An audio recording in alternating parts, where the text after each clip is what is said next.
masih dalam konteks global bisnis, kita akan bertanya,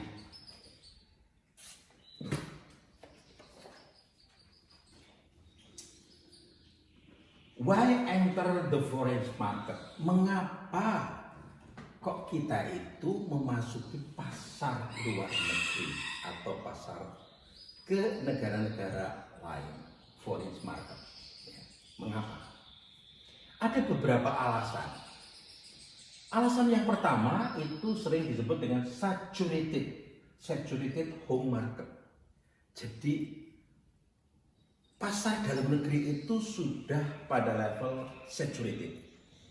Kalau kita kembali bicara masalah produk, kita bisa menyebut product life cycle. Dimulai dengan introduction, kemudian growth, maturity, dan decline. Nah, di antara maturity dan decline ini begitu flat itu, ini yang disebut dengan saturated. Ya. Nah, atau orang mengatakan mungkin matang atau sudah secure. Gitu. Nah, dalam konteks saturated ini cenderung decline. Perusahaan-perusahaan yang wise, yang bijak, itu dia segera mencari apa? Mencari yang namanya new market. Jadi produk ini tidak decline, tetapi diperkenalkan. Ya, diperkenalkan dari dalam produk life cycle itu diperkenalkan di negara lain. Jadi di negara lain itu masuklah sebagai produk baru. Introduction, masuk sebagai introduction menuju pada growth, menuju kepada maturity.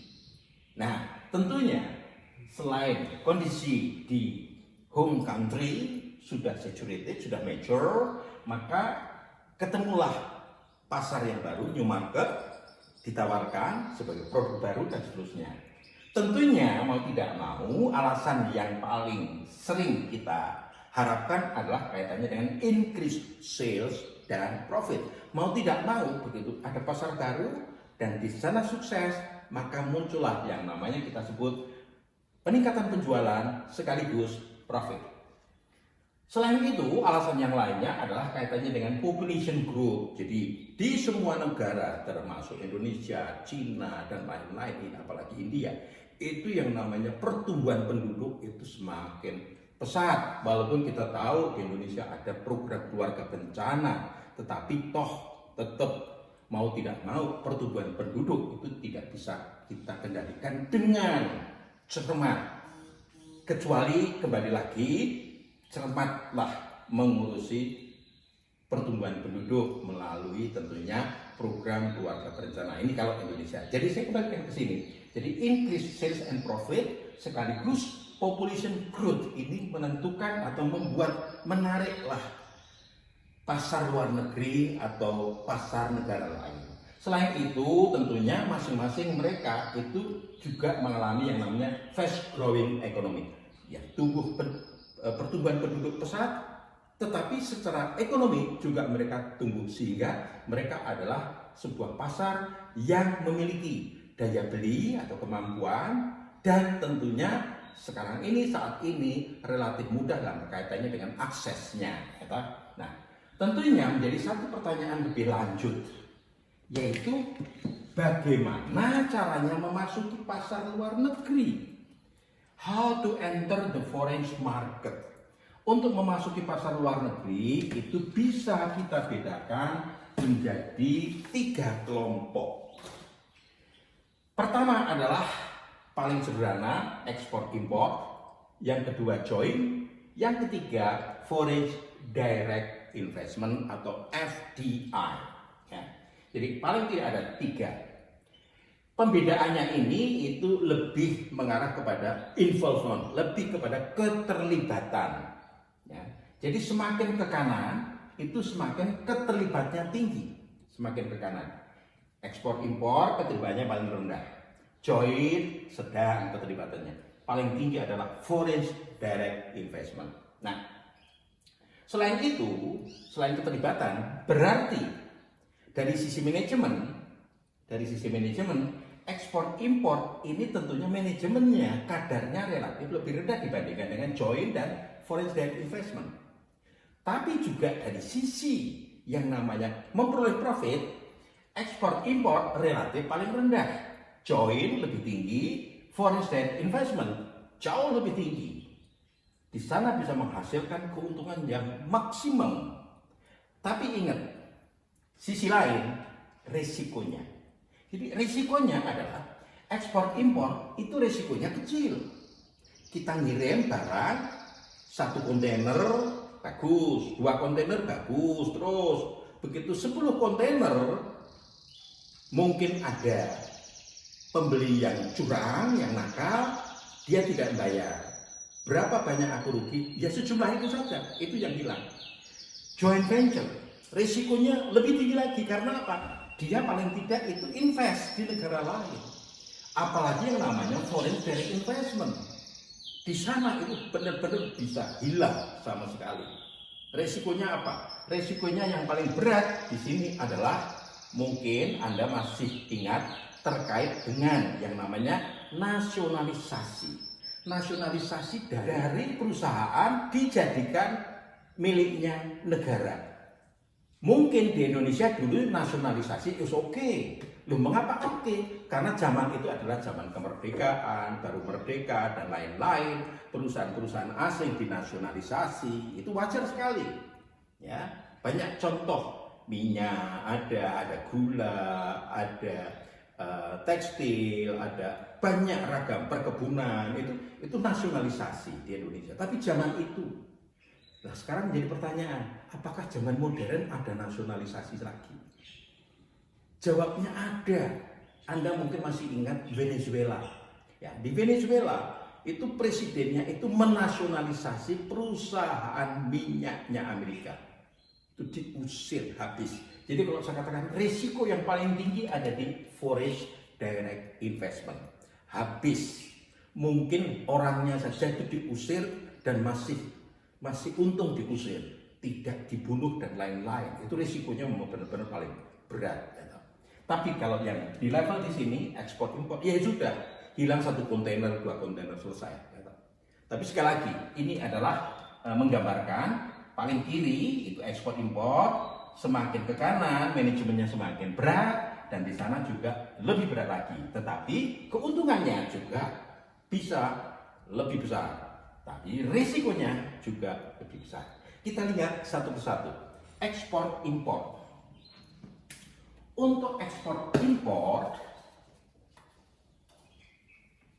di sini kita bisa melakukan dengan paling tidak indirect ekspor atau indirect import. Caranya bagaimana? Caranya berarti kita tidak mengekspor sendiri. Kita menggunakan perantara. Bahkan sering-sering indirect ekspor itu saya tidak tahu bahwa barang saya diekspor, ternyata ada orang yang mengekspor. Ya, jadi misalnya contoh sederhana dari Jogja, dari Gunung Kidul itu ada seorang pengrajin membuat sangkar burung perkutut. Nah, orang bertanya, apakah sangkar burung perkutut itu mau diekspor? Tidak, dia itu tidak berpikir ekspor. Tetapi ada orang yang mengekspor atau sebuah perusahaan itu yang mengekspor. Mengekspor kemana? Mungkin Anda tanya, sangkar burung perkutut kemana orang mau beli? Ya tentunya yang membeli adalah orang yang suka burung perkutut. Contohnya adalah Thailand. Jadi negara ASEAN itu, contohnya Thailand, itu juga punya hobi. Hobi apa? Memelihara burung perkutut. Sehingga maka sangkar burung perkutut yang made in Indonesia, made in Gunung Kidul itu sendiri, itu diekspor ke sana. Tetapi pengusahanya itu nggak ngerti bahwa produknya diekspor. Nah, itu yang saya katakan contoh paling sederhana terkait dengan indirect export. Ya. Nah, tentunya contoh-contoh yang lainnya masih banyak. Ya. Kemudian yang berikutnya adalah direct export atau direct import. Berarti apa? Saya punya representatif di negara tersebut. Saya punya branch, saya punya perwakilan yang ada di sana. Sehingga saya pada waktu mengekspor atau sebaliknya mengimpor, itu benar-benar ada orang yang mewakili saya, yang representasi saya, yang mengurusi di sana, dan dia akan berhubungan dengan pembeli-pembeli, atau baik itu pembeli langsung maupun pembeli tidak langsung, kaitannya dengan B2B, business to business, atau bisa juga business to consumer. Itu kaitannya dengan direct export. Ya. Kemudian yang berikutnya adalah joint. Joint ini bisa dikelompokkan menjadi beberapa. Ya.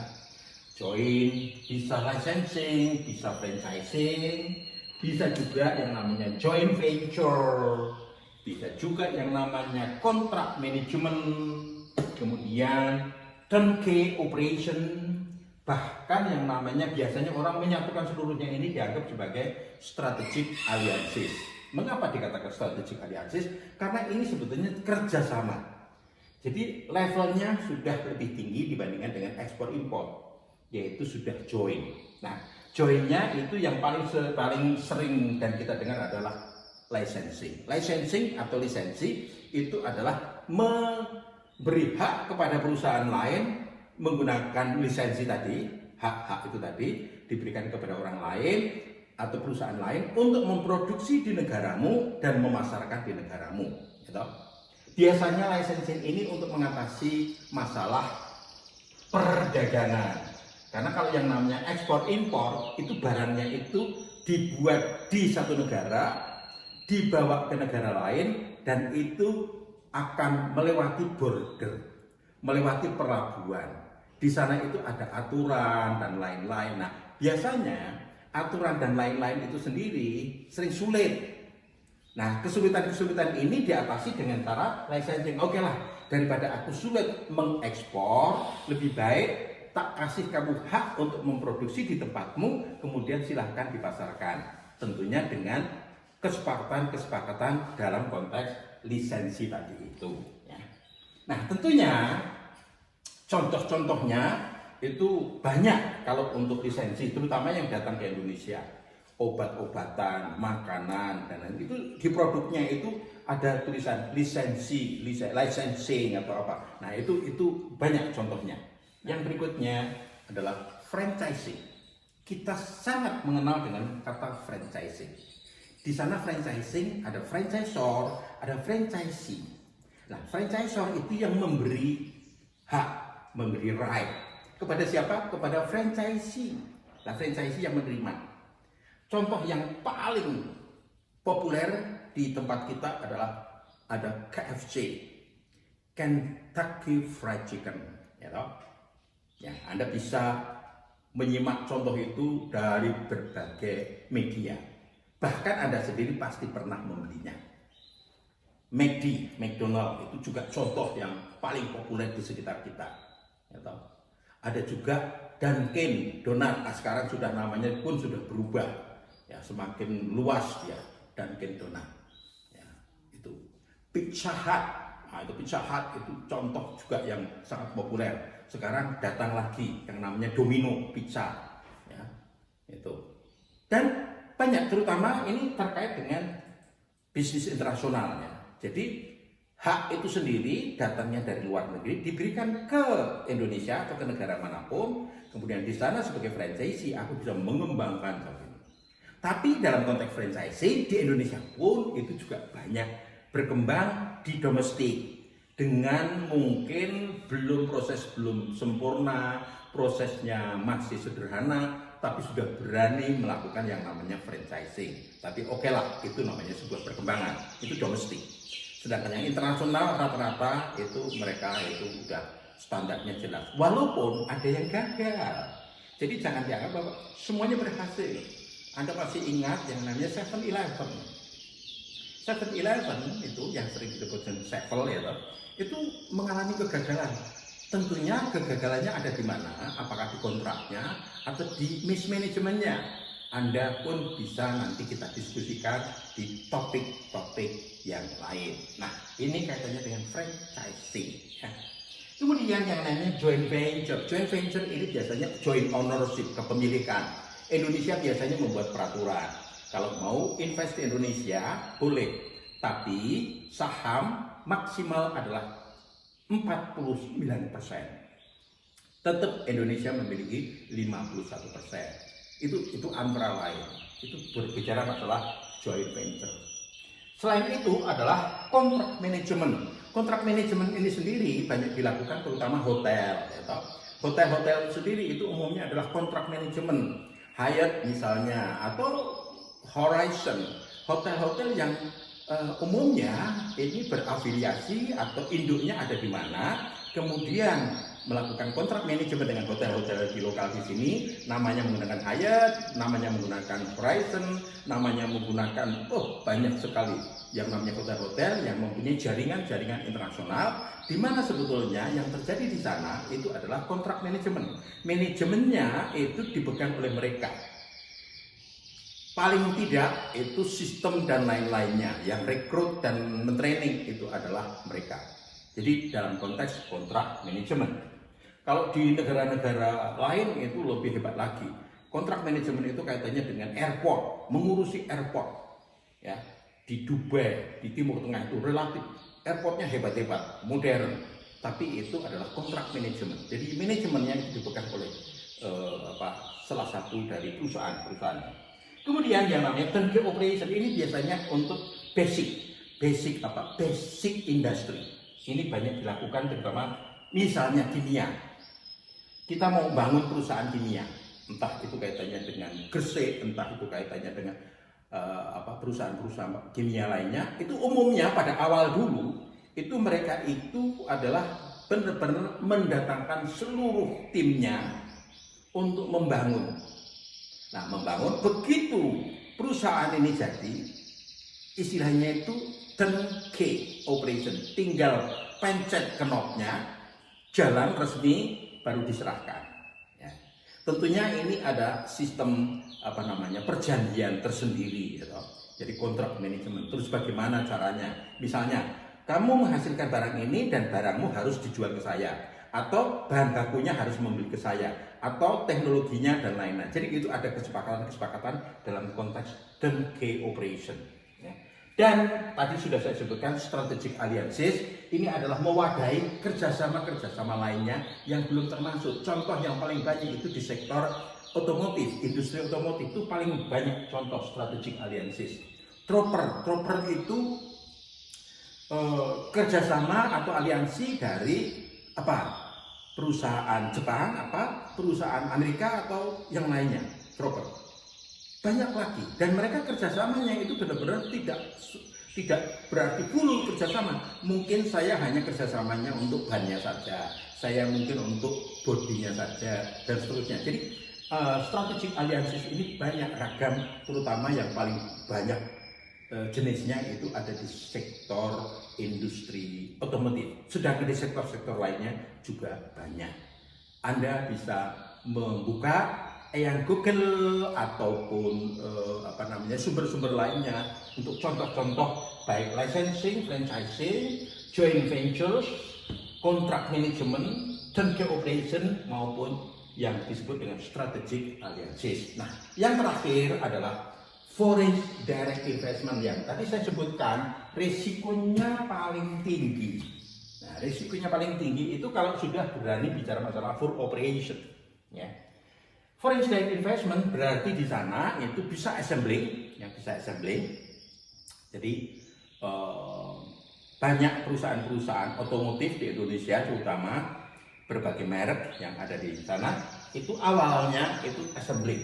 Dan mungkin sampai sekarang itu assembling masih. Walaupun sekali lagi assemblingnya mungkin bagian yang harus masuk di dalam produk tersebut itu kontennya itu berkembang dari 20% konten lokal, jadi 30%, 40%, 60% dan menuju kepada 100% walaupun jarang sekali atau belum ada. Mungkin kita cek nanti itu apakah ada yang sudah sampai 100%, tapi konteks atau basisnya itu assembly.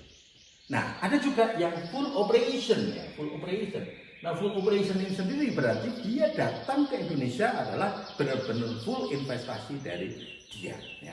Terutama ini kalau misalnya orang yang mengatakan full operation, apakah Freeport itu full operation? Tidak, karena itu masih ada porsi yang kita pegang, walaupun awalnya rendah sekali, sekarang sudah semakin tinggi dan bahkan sudah di atas 50%. Ya toh? Nah, tentunya full operation yang lainnya yang mungkin benar-benar full itu banyak yang bergerak di bidang penangkapan ikan, ya, penangkapan ikan di laut lepas itu saya kira cukup banyak yang full operation, perusahaan asing yang benar-benar investasi di bidang penangkapan ikan. Namun kenyataannya misalnya kita itu banyak kecurian atau dominan dari yang foreign direct investment yang di sana itu tidak resmi, atau itu abal-abal, atau itu hanya fotokopian suratnya, itulah masalah. Tetapi paling tidak saya beri contoh bahwa full operation itu banyak dilakukan di bidang itu. Jadi perusahaan asing datang ke Indonesia, investasi full, semuanya dari mereka. Kita tidak kerjasama seperti dalam joint venture, bukan joint ownership. Ya, saya kira ini semuanya adalah sekali lagi bisnis dalam konteks global. Nah, bisnis dalam konteks global tetap bagaimanapun juga, suka tidak suka, mau tidak mau, globalisasi tetap harus kita hadapi. Saya kira materi kita cukup sekian dan akan bertemu di lain kesempatan. Terima kasih.